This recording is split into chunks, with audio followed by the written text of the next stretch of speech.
Everybody, this is Perch.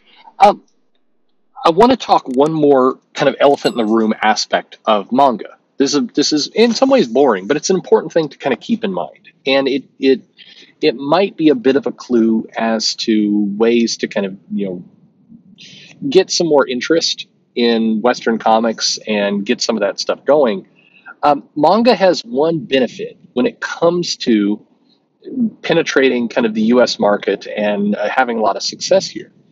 And it's because they have a lot of content built up that hasn't really made its way over here. So you look at something like Demon Slayer or My Hero Academia or One Piece, or I mean, there's a large number. Berserk, which is one I don't mention enough, which is absolutely awesome.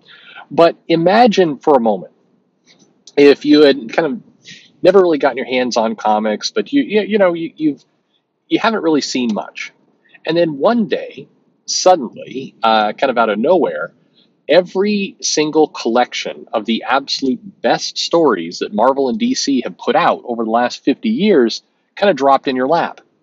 Imagine, there's some people right now that are kind of came into comics more recently and started with the X-Men and liked Hoxpox and some of the stuff that followed there. And I've said, hey, you should go back and pick up some of that kind of, start when Claremont took over the title and check out some of those runs. And it's jaw dropping for people to read those comics. It's amazing. And part of the excitement there is that you have, 100+ issue runs. You heard the Thor retrospective a bit ago.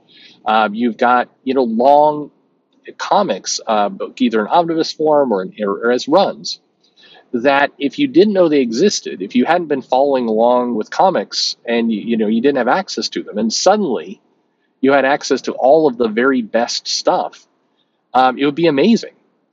And I've had people who have said, hey, the comics coming out of the U.S. are incredible. There's so many amazing stories. This world is huge. It's so much fun. But they're looking at it through the lens of basically getting to read nothing but the best. It's a little bit like if you start listening to music for the first time and you have access to this kind of unlimited library. So my daughters, of course, they've heard music and things before, but now, they've got their own kind of Alexa, they've got their own Apple Music account. They can listen to anything they want.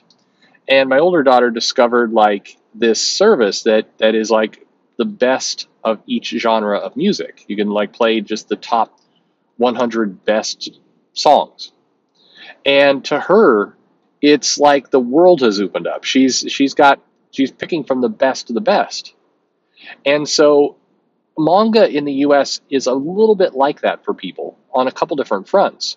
The dam has burst, and there's a lot of manga that's available that wasn't available before. There's a lot of content available on digital for cheap. Again, I mean, the plug here is the Shueisha app. It's $2 a month. It's a ridiculously low price for everything. And so when you have easy access and cheap access to this whole library full of material you previously, hadn't seen, then it's absolutely going to have a huge impact. And manga is living some of that benefit right now. Now, to be fair, manga is doing well in Japan, and that's obviously new content and weekly content. All the same things are true around schedules and hitting kind of their milestones, and the fact that they've got lots of different genres going on, so there's more content to choose from different places. I mean, lots and lots and lots of details there. And all of that stuff is definitely true. But one factor of why it's having a moment in the U.S. is because suddenly they've solved the distribution problem, the price point problem, and people are able to go out there and pick the absolute best of the best to start consuming. And, that's going to do well. Put it this way, people will point to the 70s and the 80s, and like me, there are a lot of great comics during that time period. But there was some comics that sucked then, too. I mean, there are plenty of comics that just not very inspiring, not great. Every run has had them. We can talk about like the Amazing X-Men run from the 80s, but we can also say, there's a time period, I always use the same example, where kind of Wolverine devolved and lost his claws and became kind of this little beast type creature, and then was an agent of Apocalypse for a while. And like, there was a time period where, I mean, those weren't the greatest stories by any stretch of the imagination. But X-Men as a run looks a lot better when you have access to everything all at once and you have access to all these great titles. And so I think that is a definite factor, just being fair of what's going on with manga. Now, I said at the beginning, there's a little clue for how the US comics market could, I think, reinvigorate itself. And it's simply this. You hear Joe and I talk about this all the time.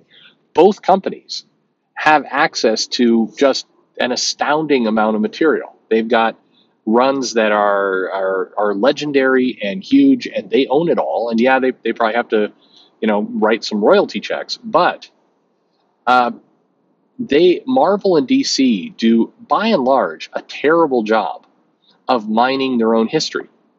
Many of kind of the greatest and best runs that they've produced over 60 odd years are in their past, of course.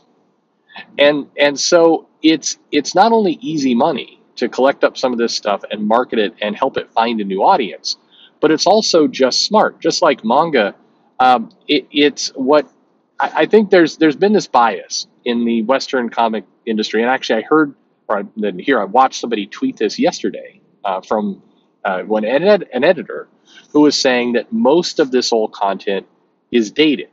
The stuff from the 70s and 80s, it's no longer relevant because it's got disco and it's got stuff in there that current people don't understand, and so it's too dated.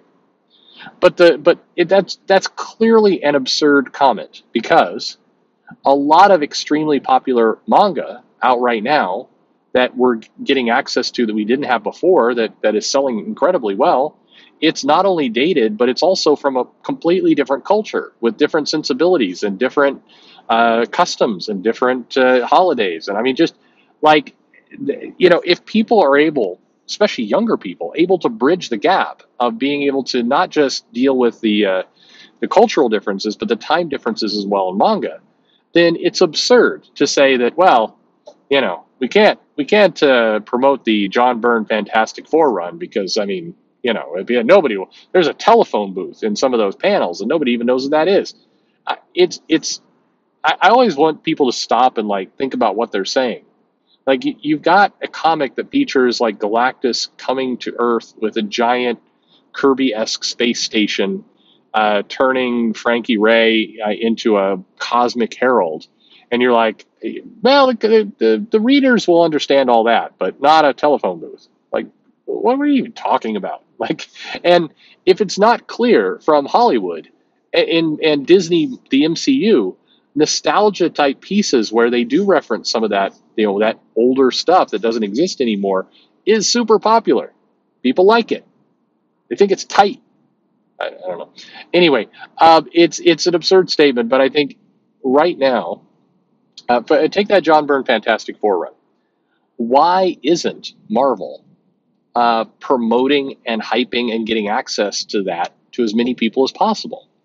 It's a lot of comics. It's a good run.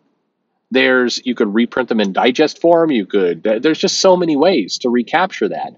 And I think they do need to learn a bit from what manga's pulling off right now, which is they have the luxury of picking the best of hundreds of thousands of comics and different types of manga that have been written, and they are just promoting the stuff that's already been market tested in their own country over here in the US. I mean, it's like Demon Slayer was a huge success in Japan, so they knew let's shuttle it over to the US. The stuff that doesn't do as well in Japan magically isn't coming to the US. They're filtering a lot of that material.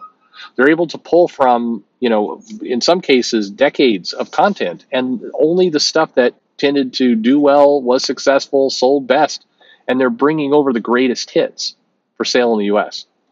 And that's a big reason why they're having this big moment, which again will fade over time. Eventually, those greatest hits will be read, and then we'll be back to new material, and so there will be some drop, but they're going to capture a huge audience in the process. And in the West, in the U.S., there are plenty of greatest hits in comics that could easily be converted, updated, or not even updated, just reprinted, republished, remarketed out to the audience, and they could get that same effect. A lot of new readers, rather than trying to get them to go in on a 5-issue limited series comic that may or may not make any sense, start mining those greatest hits and have the same kind of energy. It always astounds me.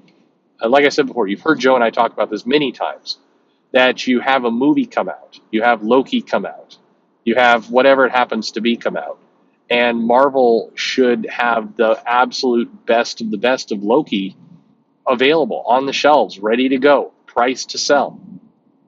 The whole Journey into Mystery run that I think Kieran Gillen did with Loki.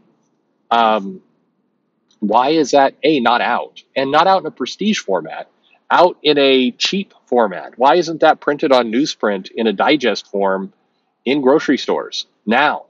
Like, that would be the smartest thing in the world. And Journey into Mystery is not even the biggest, most popular thing. I mean, you could get a little bit creative with it.